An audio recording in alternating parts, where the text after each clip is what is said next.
जय हिंद, नमस्कार। तो कैसे हैं? मैं उम्मीद करता हूं आप सभी मॉरली फिट होंगे एवं अपने कर्मों के बल पर आने वाले दिनों में फिट होंगे। साथियों, आज भी मैं वीडियो आप लोगों के सवालों के जवाब के रूप में बना रहा हूं। पिछले वीडियो में आप तमाम पाठकों के कई छोटे छोटे सवाल आए हुए हैं, तो मैं उन सभी सवालों का जवाब देने का प्रयास करता हूं। तो आप अंत तक वीडियो में बने रहें। एसआई, सार्जेंट और ईएसआई के ड्यूटी के संबंध में, सैलरी के संबंध में, संडे ऑफ मिलता है या नहीं मिलता है, प्रमोशन के संबंध में, इन सब का जॉब नेचर कैसा है, दारोगा और बड़ा बाबू में क्या अंतर है, सिपाही और दारोगा की औसत ड्यूटी क्या होती है, एंटीसिपेटरी बेल क्या होता है, यदि किसी पर झूठा केस कर देगा तो फिर पुलिस वेरिफिकेशन में समस्या आएगी क्या। तो मैं एक एक करके इन सारे सवालों का जवाब देने का प्रयास करता हूँ। एसआई, सार्जेंट और ईएसआई, इन तीनों के वेतन एक समान है। अभी स्टार्टिंग में ज्वाइन करने पर 45,000 के आसपास मिलेंगे। तीनों का स्केल 4200 है। जहाँ तक ड्यूटी की बात है तो तीनों के जॉब नेचर थोड़ा अलग अलग हैं। सब इंस्पेक्टर की बात करें तो ये थानों में पोस्टेड होते हैं। इनका मुख्य काम अनुसंधान करना, अपराध नियंत्रण एवं विधि व्यवस्था बनाए रखना होता है। जबकि सार्जेंट की ड्यूटी पुलिस मुख्यालय में होता है। हर एक ज़िला में पुलिस केंद्र होती है, पुलिस लाइन बोलते हैं, वहाँ पे इनकी ड्यूटी है। ऑफिशियल टाइप की ड्यूटी होती है। ये पूरे ज़िला में जो ईंधन जो खपत होती है गाड़ियों में, या फिर गाड़ियों की मरम्मती में जो खर्च होती हैं, या फिर नए सामानों की खरीद होती है, इन सारे चीज़ों का लेखा जोखा सार्जेंट को रखना पड़ता है। और यह प्रायः 10 बजे से शाम 5 बजे तक होता है। विशेष परिस्थिति में रातों में भी काम करनी पड़ती है, लेकिन सामान्य रूप से यह दिन में ऑफिशियल ड्यूटी होती है और यह बहुत ही अच्छी ड्यूटी है। और रही बात ईएसआई की, तो परिवहन विभाग में है ये इसे डीटीओ एवं एमवीआई के अंदर, मोटर यान निरीक्षक के अंदर काम करने होते हैं। और इनके काम मुख्य रूप से वाहनों से संबंधित है। वाहनों में ओवरलोडिंग, पॉल्यूशन, इंश्योरेंस, ये सब देखने का इनका काम होता है। ये भी बहुत ही अच्छी ड्यूटी है। और रही बात सिपाही और दारोगा के एवरेज ड्यूटी की बात, तो थानाओं में generally morning patrolling, day patrolling एवं इवनिंग एवं नाइट पेट्रोलिंग होते हैं।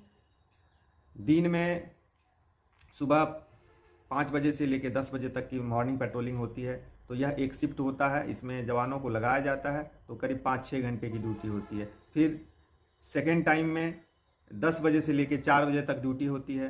तो 6 से 8 घंटे की ड्यूटी सिपाहियों की होती है, एवरेज ड्यूटी। कहीं कहीं किसी किसी थानाओं में बलों की कमी की वजह से इन्हें दोबारा भी ड्यूटी करना पड़ता है, ड्यूटी पे जाना पड़ता है। और सब इंस्पेक्टर की ड्यूटी की बात करें तो यह सुबह से लेके शाम तक, शाम से लेके रात तक, रात से लेकर के दोपहर तक, यानी इनकी ड्यूटी चलती ही रहती है। इनका कोई ऑप्शन नहीं होता है। यूँ तो सरकार के द्वारा 8 घंटे की ड्यूटी की बात करने की चल रही है, लेकिन पर्याप्त बल नहीं होने की वजह से हम लोग 24 घंटे काम करते हैं, क्षेत्र में भी काम करते हैं, और बैठ के डायरी भी लिखना होता है। यानी फील्ड वर्क भी बहुत है और टेबल वर्क भी बहुत है। और जहाँ तक संडे ऑफ की बात है तो याद रखें, पुलिस विभाग में कोई संडे ऑफ, सैटरडे ऑफ नहीं मिलती है। इसके लिए पुलिस विभाग को क्षतिपूर्ति अवकाश मिलता है। फेस्टिवल एवं संडे के लिए 20 दिन जो है क्षतिपूर्ति अवकाश इसके लिए मिलता है। एक सवाल एंटीसिपेटरी बेल के बारे में पूछा गया है। तो बेल 2 तरह के होते हैं। एक रेगुलर बेल जो जेल में होता है, या फिर न्यायालय में उपस्थित होकर कराते हैं, और एक एंटीसिपेटरी बेल जो बाहर बेल होता है। बिना जेल गए आपको बाहर भी बेल मिल जाती है, बाहर से ही बेल मिल जाती है, तो इसे एंटीसिपेटरी बेल कहते हैं, अग्रिम जमानत कहते हैं। यदि किसी पर झूठा मुकदमा हो जाता है तो पुलिस वेरिफिकेशन में दिक्कत होगी क्या? तो ध्यान रखें, केस झूठा भी होता है, केस सच्चा भी होता है। इसमें महत्वपूर्ण बात यह है कि पुलिस आपके विरुद्ध क्या सबमिट करती है न्यायालय में। अगर अनुसंधान में झूठा केस भी सत्य पाकर आपके विरुद्ध चार्जशीट कर दिया जाता है तो आपको पुलिस सत्यापन में, पुलिस वेरिफिकेशन में दिक्कत होगी। लेकिन यदि आप तत्पर रहते हैं, अपनी सफाई देते हैं, अपने निर्दोष होने का साक्ष्य पुलिस के पास प्रस्तुत करते हैं, तो फिर पुलिस आपको निर्दोष दिखाते हुए फाइनल फॉर्म न्यायालय में सबमिट करती है, तो फिर आपको दिक्कत नहीं होगी। तो जब भी किसी प्रकार का आपके ऊपर कोई झूठा मुकदमा करे तो आप इसे झूठा समझ के इग्नोर ना करें। आप समय जाकर संबंधित थानाओं में संबंधित आईओ से मिलकर आप अपनी साक्ष्य प्रस्तुत करें कि मैं निर्दोष हूं और अपना काम करा लें। आप अपनी सफाई नहीं देंगे तो पुलिस आपको दोषी मानते हुए आप पर चार्जशीट कर देंगे और भविष्य में आपको दिक्कत होगी। रही बात झूठा केस कर देने की, तो आप अपने आप को विनम्र बनाइए, आप अपने आप को मिलनसार बनाइए, आप अपने आप को पानी की तरह एडजस्टमेंट करने की क्षमता बनाइए कि कहीं आपसे किसी को कोई द्वेष ना हो, किसी को नफरत ना हो। आप अपना ईगो को कम करिए, आप अपना गुस्सा को कम करिए, ताकि कोई भी आदमी आपके ऊपर झूठा केस करने के बारे में सोच भी ना सके। हमने देखा है कि बहुत से मेधावी छात्र चरित्र सत्यापन में फेल हो जा रहे हैं। उनकी एक कमी की वजह से, उनकी एक जानकारी के अभाव की वजह से, उनकी एक गलती की वजह से। इन दिनों युवा लड़के लड़कियों में प्रेम की बात बहुत देखा जा रहा है। चलते चलते प्रेम हो जाता है और भाग जाते हैं, भागकर शादी कर लेते हैं।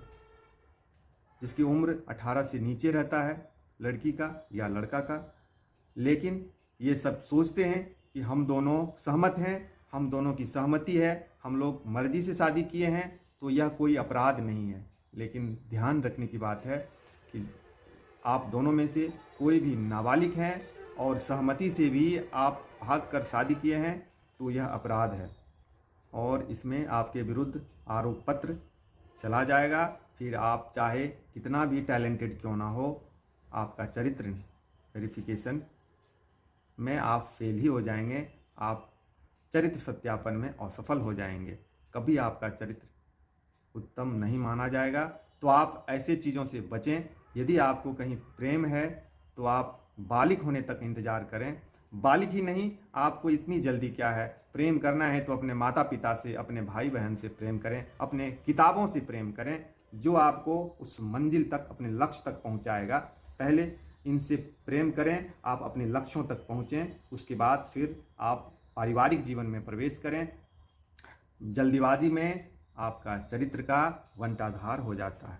इसलिए ऐसे चीज़ों से सावधान रहें, सतर्क रहें। एक और सवाल है कि इग्नू से ग्रेजुएशन करने पर दारोगा का फॉर्म भर सकते हैं या नहीं। आप किसी भी यूनिवर्सिटी से ग्रेजुएशन करें, कोई दिक्कत नहीं है, आप फॉर्म भर सकते हैं। और इग्नू तो बहुत ही मानक यूनिवर्सिटी है, इसमें कहीं कोई दिक्कत नहीं है। तो साथियों, आप जीवन में अपने आप को विनम्र बना लें, क्रोध रहित बना लें और सतत प्रयास करने की क्षमता अपने आप में बना लें। आप दशरथ मांझी की तरह जब तक तोड़ेंगे नहीं तब तक छोड़ेंगे नहीं वाले हौसला को बनाए रखें। आप निश्चित रूप से सफल होंगे। तो इसी शुभकामनाओं के साथ आज के वीडियो को यहीं विराम देता हूं। तब तक आप अपना एवं अपनों का बहुत ख्याल रखें, मुस्कुराते रहें। जय हिंद, वंदे मातरम।